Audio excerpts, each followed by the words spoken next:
Hey everybody, this episode of Vinyl Village Garage, we're going to dig into the first gen F-body clutch adjustment. It uses a Zbar all mechanical linkage. I've worked on cars, many of them in the past, but never actually installed or done an own 4-speed conversion and actually adjust the clutch properly. I've got the old 1969 Pontiac computer here. It tells you the procedure. It's pretty straightforward, pretty cut and dry, I feel, but I think it's worth walking it through, explaining the whys and how you adjust it, why it's important to get the adjustment right. So let's dig into that.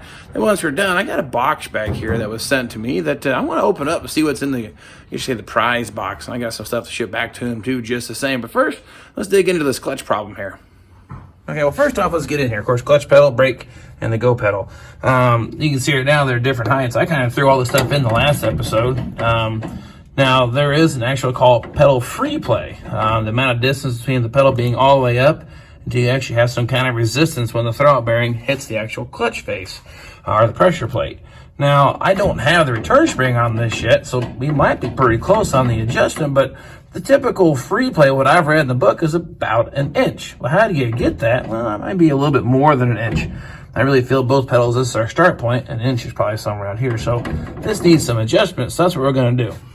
Now we're going to refer to the 1969 Pontiac laptop computer here. This is what they actually used back in the day. This book actually came from a Pontiac guy from 1969. He worked for Pontiac, did actual warranty repairs. This is the book that he used. I guess acquired it from a good friend of mine. This was his brother's book. So they let me have it. Of course, it's still a very valuable resource because the information here, well, it's not touchscreen. I can't zoom in, but it's just as important as it's always been. But there's 4 steps to adjusting the clutch. There's a return spring, so it's removed. Mine doesn't have it on there yet.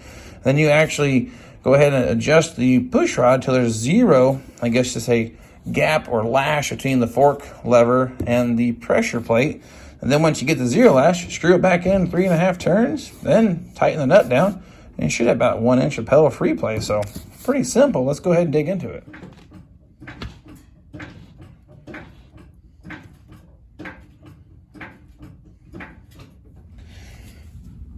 All right, I went ahead and climbed down here and pulled this off first. The linkage, this is what the actual clutch Z-bar pushes against. This pushes against the actual clutch fork. As you can see, it rotates, and there's a jam nut, and that's the part we got to get adjusted. So the idea is get this length correct so it actually has all adjusted all the way out. There's no play in the pedal at all. And then run this in 3.5 turns, snug jam nut. And of course, that's the clip, and there's our return spring. But I figure it might be easier to see here because I climbed under there just a minute ago. The way that thing's in there with the headers and all plumbed in, you really couldn't get a good visual if you've never seen this before, but really quite a simple device. But we'll get this thing up in there and get this thing adjusted. All right, well, let's climb under here. Of course, now you see where I hide these at to keep anyone else from drinking them. It's my super top secret stash. But end result, where we got to get is right up here behind this header tube here, and I'll climb under there and see if we can't get you to see what I'm seeing. Okay, climb under here. This bracket here, that's where our return spring hooks to. This is the clutch Z-bar. Here's our starter set.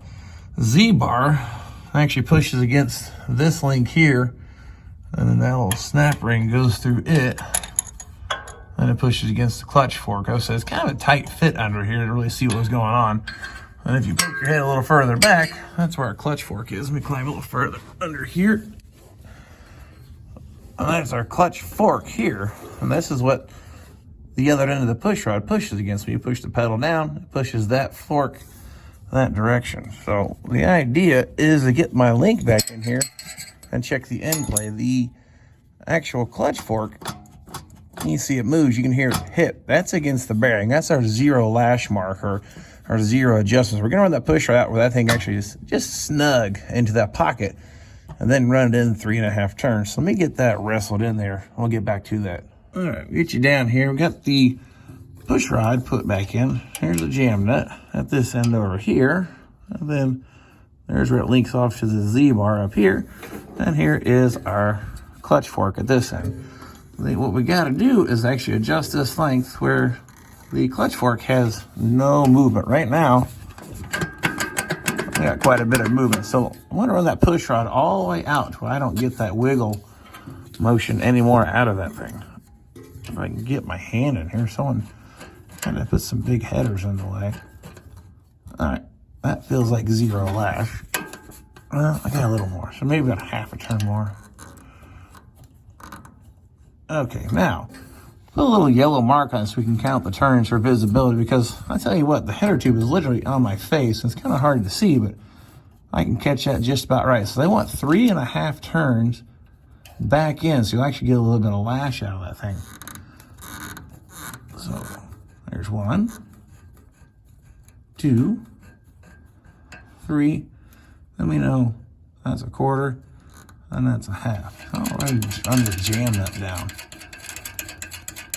At least get it hand height. Well, let's go see where our pedal's at, and that should actually do it.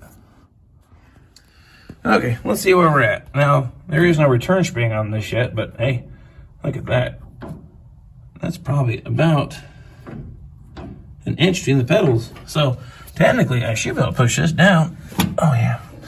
And that releases the clutch. So now I can get rid of this slot by putting that return spring back on to pull the pedal up, and then both my pedals are operating at the same height.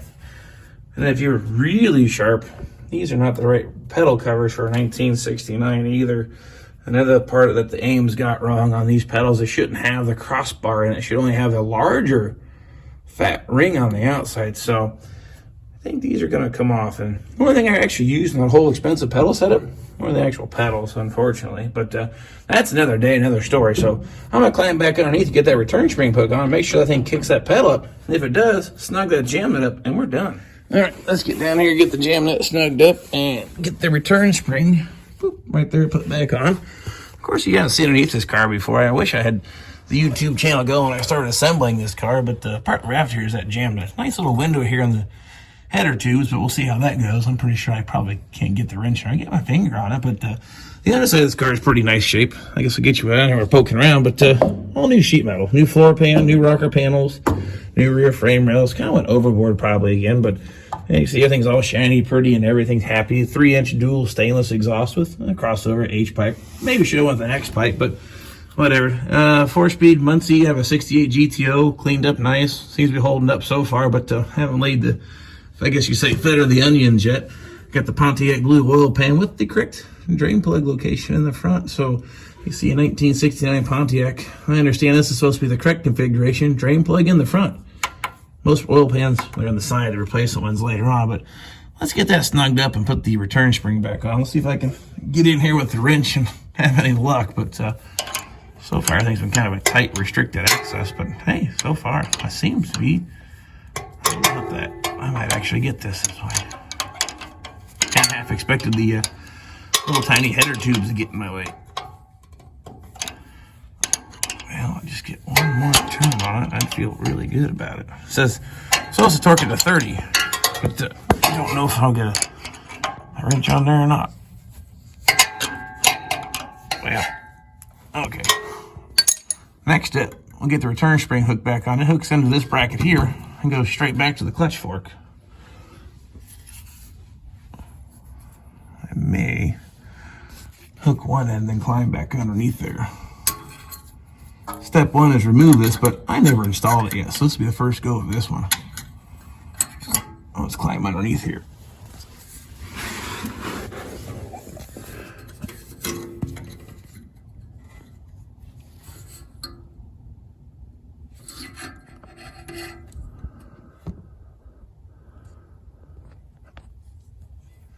Okay, get you down here and do this return spring. Now, the idea of the return spring, or the spring that pulls everything back into place, is there's a chance this electric push rod gets enough slop in it here without the spring kind of keeping some tension on it, it could actually fall out. And this thing dumps down, swings down, you don't have a clutch anymore. Then you're stuck on the side of the road then trying to find a way to get that push rod back in. I can't even get my head in here to put the spring back on. I'm laying on my back on the garage on jack stand, so I couldn't imagine being on the side of the road. And of course, I've got the camera in here too. It adds to the challenge, just keeps this fun.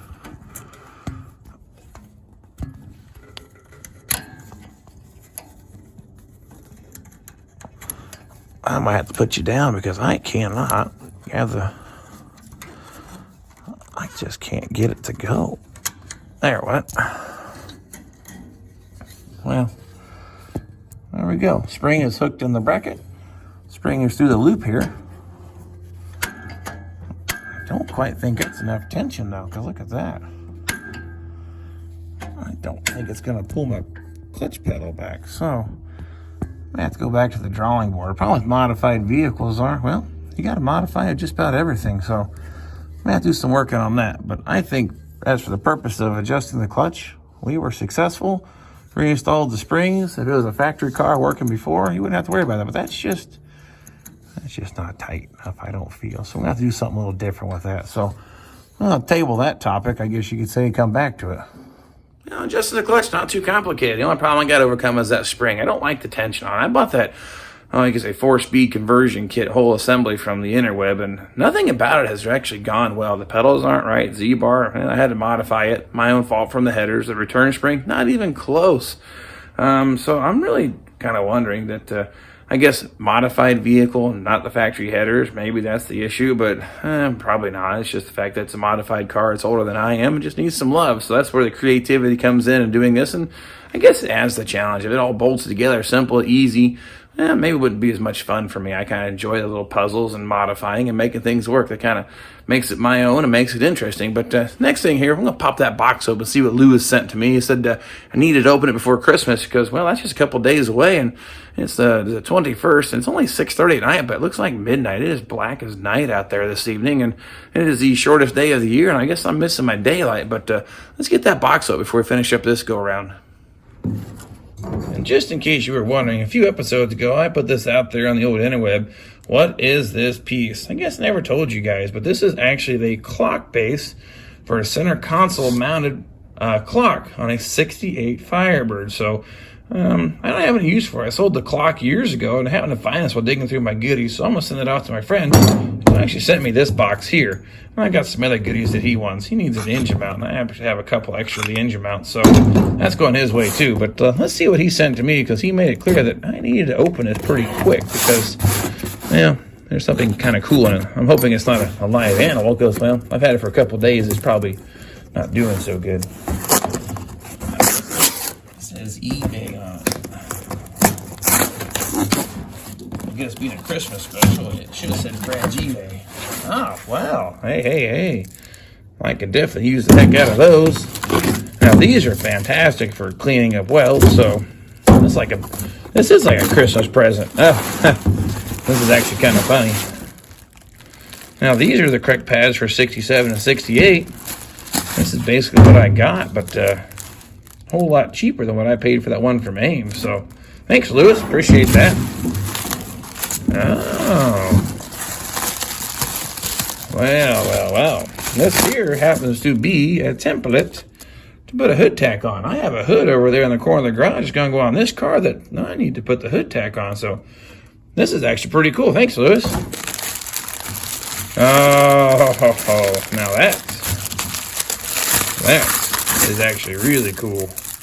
Check this out. 1969 Pontiac flag.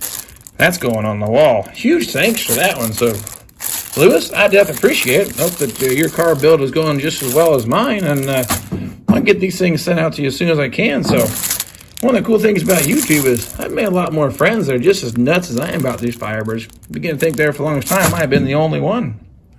Hey, so there you have it. A box full of goodies from a good friend of mine in Pennsylvania. He's probably just nuts about these Firebirds. He has all three, 67, 68, and 69 Firebirds in his collection. I have three 1969 birds, so I just happen to be more, I guess I lean towards those, but I do appreciate all three of them just the same. But appreciate you sending me the care package. I got some goodies heading your way. You get the clock face, and I got an engine mount and the little floor pan piece you needed. I'm going to put that in a box. Probably recycle the box because I'm just cheap like that. And it's going to be a late Christmas present because, well, it's a couple days before Christmas. You're probably not going to get it. I'm good for that anyway. Late Christmas gifts.